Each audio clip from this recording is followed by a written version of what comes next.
I'm going to speak about the library murals in Oxford Union, the old library. The pre-Raphaelite murals in the old library at Oxford Union were painted between 1856 and 1859 by a team of young artists, including Dante Gabriel Rossetti, William Morris and Edwin Burne-Jones. Rossetti and his friends were in Oxford between 1857 during the summer holiday, and they decorated the library walls with the murals. The building was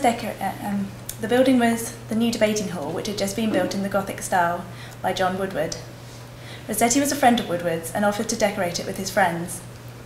The murals were commissioned by John Ruskin, and the theme was probably chosen as a result of the earlier pre-Raphaelite interest in Arthurian themes, such as the illustrations to Edward Moxon's 1857 edition of Tennyson. Rossetti didn't seek any payment, but instead asked for free board and lodging and unlimited supplies of soda water. Rossetti tried to get some experienced artists, such as Holman Hunt, Madox Brown, and even Monet, to come along, but they were less than keen. He got together a group of 7 artists, which Rossetti considered the magic number. In addition to Rossetti, Morris and Burne-Jones, several other artists agreed to contribute. These painters were Val Prinsep, Arthur Hughes, J.H. Pollen, Arthur Rockdale, Spencer Stanhope, and Alexander Monroe. Most of these artists, apart from Rossetti, were not very experienced at all. Rossetti himself took on the role as a romantic leader figure.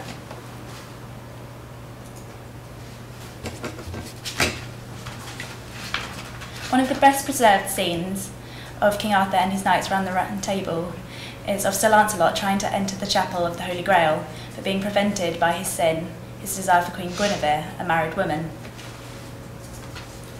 Lancelot is actually asleep, head bowed, eyes closed, dreaming about Guinevere. It was Burne-Jones who sat for this depiction of Lancelot. Queen Guinevere stands against an apple tree, a symbol for original sin, blocking Lancelot's way. When working, Rossetti and the other painters used to go out roaming the streets of Oxford, looking for attractive women. Their best discovery of all was Jane Burden, a daughter of a local stable hand, which they spotted in the window of the King's Arms. She is the model for Guinevere in this picture. The long neck and wavy hair of Burden would suggest that her looks are created purely for artistic license, but photographs would suggest that Burden was equally striking in real life.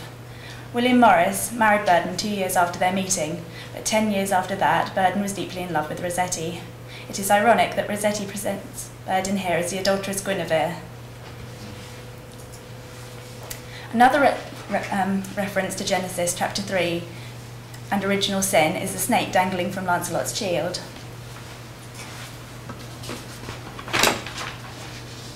There are also symbols of purity and holiness in the mural. On the left is an angel of the Holy Grail, the chalice from the Last Supper. Underneath the angel there is also a bell, a cross and some lilies. There are further angels behind the first. All these symbols of holiness represent a purity that Lancelot cannot reach because of his lust for another man's wife. Rossetti and his team left the Union murals unfinished. Only 3 of the 10 were incomplete by the end of the vacation. These murals were painted and completed by paid artists, William and Britton Riviere. This mural of King Arthur and his queen at their wedding feast is very different from Rossetti's. Here, Riviere's mural takes more of a physical depiction of the scene. A stag leaps across the picture frame. Rossetti's mural, in contrast, is more focused on people's interior emotions, love, spirituality and desire. William Morris, however, was never really a painter, and his mural of Palamedes, Sir Tristram and Isolde is his largest work.